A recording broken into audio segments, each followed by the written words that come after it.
PowerPlayChess, brought to you in association with Kagi. I'd like to bring you up to date with events in the British Championship 2024. Going to the final round, David Howell and Gawain Jones, two of England's leading grandmasters, were a half point ahead of the field and they played in the final round. Now, they had a tense game, they both went for it, but it ended in a draw. Now, that meant they shared first. Let me just give you the final standings. So Jones and Howell, 7 out of 9. And then there were 3 players on 6.5. Matthew Wadsworth, Luke McShane and Maciej Chopor on 6.5. Now, Jones and Howell sharing first. They had a playoff, 2 rapid play games to decide who would be British champion 2024. Let me take you through 2 rapid play games. So David Howell, so the first one, David Howell playing white. And against Gawain's favourite, King's Indian. He plays the fianchetto variation, which certainly has a very good reputation. Here, of course, you can play d5. I would say that's the critical move. But David likes these kind of positions where you get a slight edge. You might know his book Grind Like a Grandmaster that he wrote in collaboration with Magnus Carlsen, where he describes these kind of endgames where you just play on for hours and hours. I mean, this variation has a reputation, the exchange variation, of being slightly better for white. But Gawain is very happy defending this position. With black, he's played it on several occasions. So I'm guessing that David had prepared this specifically for this game. And let's just go on for a few more moves. I mean, it's all pretty sensible. I mean, h3 and g4, it's not really a great attacking gesture. It just gains a little bit of space. And we can see we've had 16 moves. White is slightly better. It's slightly more comfortable, let's say that. I mean, there's no tangible advantage here. Pawn structure is virtually symmetrical. But I would say that it's slightly easier for white to play because white's rooks are connected. Whereas this queen, if this queen were on a more sensible square, perhaps over this side of the board, with the rooks connected, I'd say it should be fine for black. But this one is a little bit tricky. Now, Gawain has defended this position before, successfully. Previously, he played knight d4 in this position. On this day, he played h6. And David played b3. It's all very steady. And then knight e5. An exchange of pieces. That queen is beautifully placed on e5, pinning this knight here. However, if black can exchange queens, then you'd say, well, this should be absolutely no problem for black. So Gawain gave a check with queen c6, and he's ready to play queen d6. And I think David's next move must have come as a bit of a surprise. I think particularly in a rapid play game, e4 is really anti-positional, because it gives away that d4 square. So I can imagine this move might have come as a surprise. But the thing is, black needs to get rid of that queen, and now you can't. If queen d6, of course, e5 wins a piece with a simple fork. And the other thing is, if, well, let's say, I don't know, rook d4, that's where I'd like to put the rook, h4, and there's no good defense to g5 just exploiting that pin. So black has a slight problem here. You know, this is a clear threat, h4 and g5. So Gawain had to play rook d7,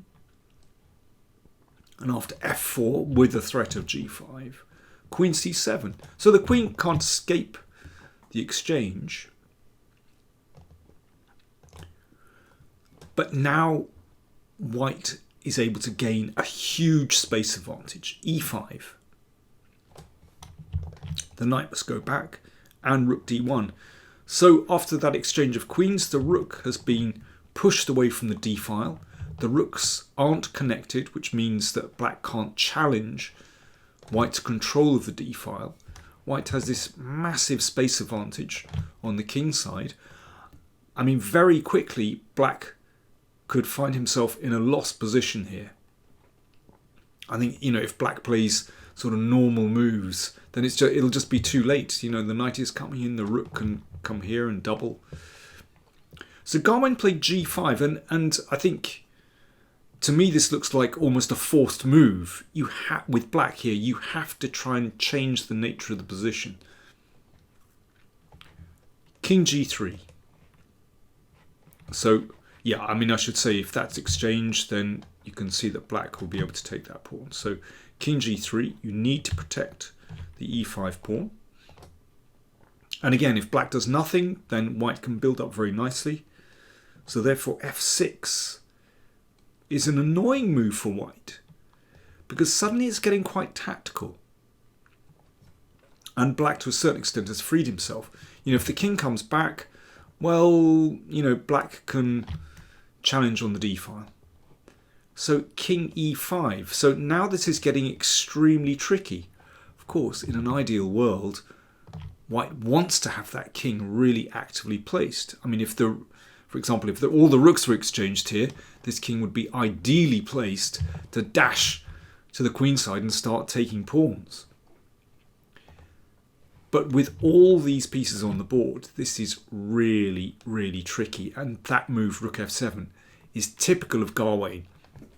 He spots where tactical possibilities are, and now white has to be extremely careful. There's a discovered check threatened, and then this rook could be taken. So David moved his rook to the side, but then knight here. So this knight is swinging around. This could be perilous for the king, and also, the rook might want to come down to one of these squares. So this is extremely tricky. So knight e4 does a good job of covering some squares. Knight g5. Okay, I'm sure David was delighted to exchange off the tricky knights.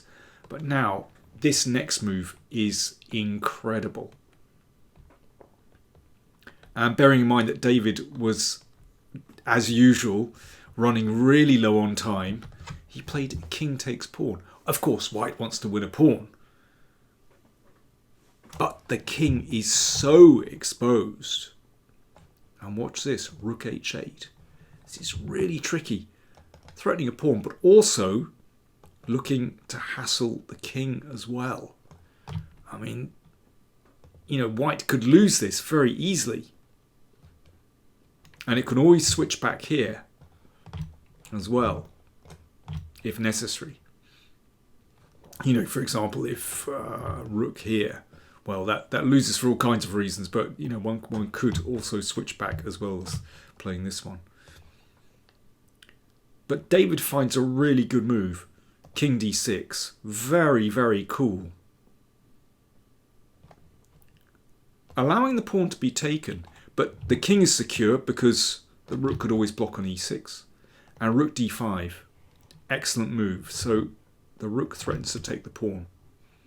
And the king is safe enough. So rook h6. The rook blocks. If the rooks are exchanged, well, apart from the fact that this is threatened, that black has to watch out for rook d7. An exchange of rooks looks like it's going to be winning for white. So rook g6, an exchange of rooks, and yeah, this is still really bad. So after king c6, the threat is rook d6 and rook d7, and after the exchange of rooks, that must be winning. So rook f4 avoids that. Nice check. Gaining time. And then taking on a7. And yes, the king has found itself in the absolute perfect position to pick off these pawns. Now, 3 pawns against 1 should be winning for the extra pawns, of course. But that pawn is quite far advanced. So White still needs to take care. So first of all, let's bring the rook back. And now the important thing is don't push that pawn, because that pawn would drop. Let's keep the connected pawns. So long as the king is able to hide behind these pawns and support these pawns, it's going to be winning. These two connected pass pawns will win. Oh, watch out. Rook takes. Black gets a queen, so avoid that one. Rook f2. Be careful. Threat. So rook g1. And actually, this is really easy. After c7, that is game over. Notice how that pawn protects the king from checks here. And yeah, there's really no defense after this one. Well, one can actually just play rook takes pawn and that's game over. Or if king here, then well, the simplest thing to do is give a check and then make a queen. So, first blood to David Howell. Right, they went into rapid play game number 2.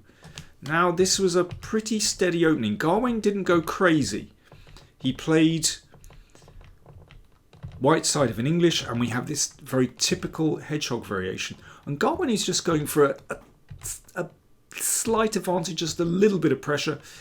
This variation was quite common in the 1980s. Ulf Andersson played this with white.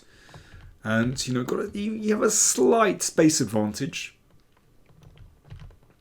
But if black is careful, it's very hard to make progress. And actually, David, I think, played this position extremely well. He's organised his pieces. This pawn is well protected. Black's rooks are coming into the game nicely coordinated. There we are. So black wants to break with either b5, usually b5, sometimes even d5. And it's very hard for white to make anything of this space advantage. And here Gawain decides to avoid an exchange of queens. I mean, probably best play is to do this. And yeah, I mean, black shouldn't be in any trouble there. But Gawain is obviously playing for the win. He needs to play for the win to level the scores. But now it's really turning in black's favour. All black's pieces are really active. And this is a nice exchange. And b5, that's the move that black needs to play in these hedgehog positions. Breaks down this pawn, brings the rooks into the game, and I mean, beautifully coordinated pieces. All black's pieces looking good here. If pawn takes, yeah, I mean, that's lovely. This knight is beautifully supported. This pawn is a target. So Gawain played bishop f1, just protecting that pawn. g6, yeah, careful. Just making sure the king has some luft, as they say. And now David goes for the kill. I should say, you know, David was short of time. This is his habitual problem. He runs short of time. But he's reached a winning position. But queen a3 is a blunder. I mean, black should play b4 just to support that. And black has the advantage. Beautiful knight. And this pawn is vulnerable. But I can understand why David wanted to keep the tension here and keep these rooks active.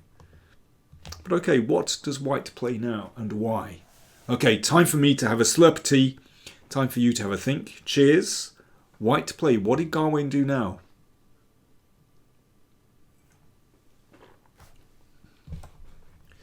White to play.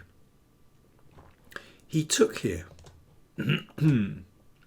But after queen takes, then black has queen takes rook. And of course black has one material. But after rook takes, bishop takes, here Gawain produced a Zwischenschach or a Zwischenzug. An in-between move, an in-between check. Rook d8. Now of course if that's exchanged, then white has one material. So David played king g7. now he can recapture that bishop with a check. This is the problem. So this is the game continuation. And so Gawain has ended up with two minor pieces, a bishop and knight against a rook, and a stable position. So this is a winning position. Or should be. e5. You could just move the queen back here, but Gawain was very positive. He played rook takes. So of course if rook takes, queen d7 wins the rook. Check.